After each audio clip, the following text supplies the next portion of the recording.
President Trump marks 6 months in office of his second term with sweeping tax reforms, economic growth, and foreign policy, as well as trade deals. Joining us now to discuss this and more money headlines, former White House economic advisor Steve Moore. Happy Friday. I don't get to see you often on a Friday. Good to see you. Good morning, Jan.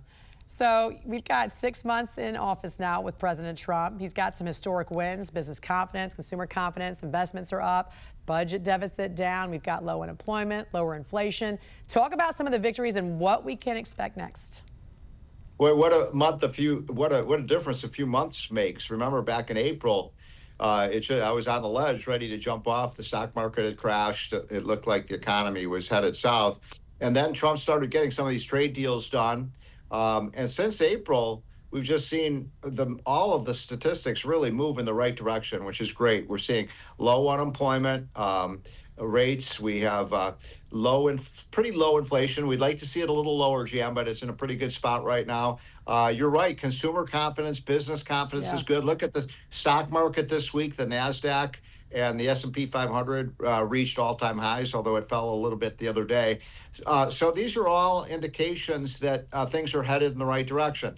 I think the two big things that have happened are, number one, those trade deals. And I think Trump just this week mentioned another 3 or 4 trade deals that he has cooking. And then, of course, passing that big, beautiful bill, which paves the way for a pretty good tax cut for the months to come. Speaking of which, Medicaid rolls have been scanned, and they have found that an astonishing 2.8 million people were enrolled in either Medicaid programs in multiple states or both Medicaid and an Obamacare exchange plan. So how much could, ending this double dipping save taxpayers?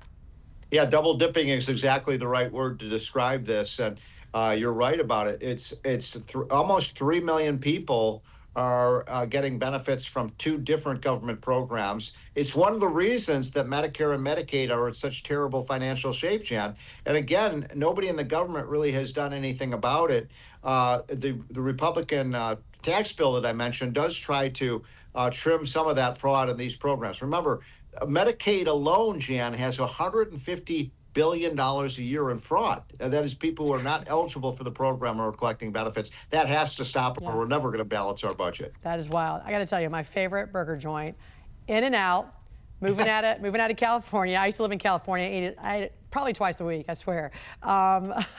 It is now facing the state of California an unprecedented crisis with residents and businesses leaving. I mean, In-N-Out, such an iconic, burger joint there in California. It's been in there for years, this business, and now it's headed, I believe, to Nashville, Tennessee. I mean, what does this mean for the state there?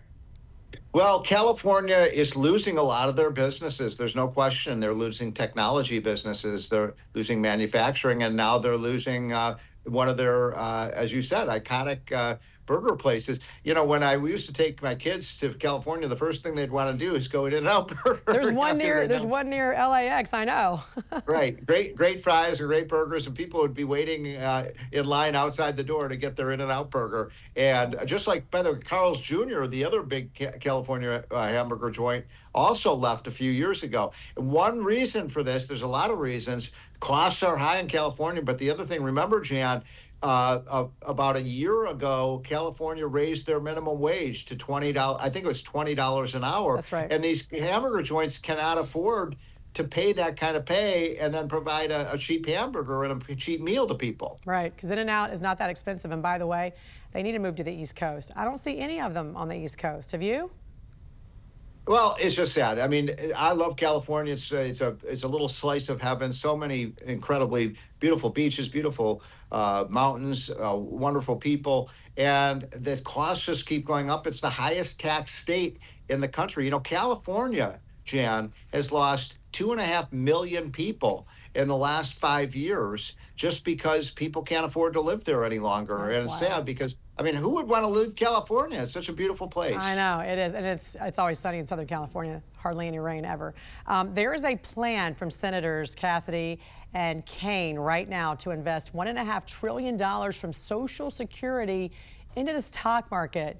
Does this sound like a good idea to you? The federal government becoming the largest shareholder in the S&P 500? No, it's a terrible idea, and we don't want the government owning, as you just said, a huge share of the stock of American companies, because they're going to try to. It's sort of the opposite of privatizing the economy. It's having the government own the assets of our economy. No, we should not do this. A much better idea, by the way, is let the individual workers take a percentage of their Social Security check and put that into a 401k plan and let that expand over the lifetime, and they'll retire with a much higher benefit. But I think we're going to kill that program that you just mentioned, because Americans don't want the government owning all of the assets of our country. Yeah. Look at you. I like your idea, though, that individual employees could certainly maybe take a little chunk of their Social Security if they want to. Former White House economic advisor Steve Moore, thank you for joining us. Have a great weekend. Have a great weekend. Thank you.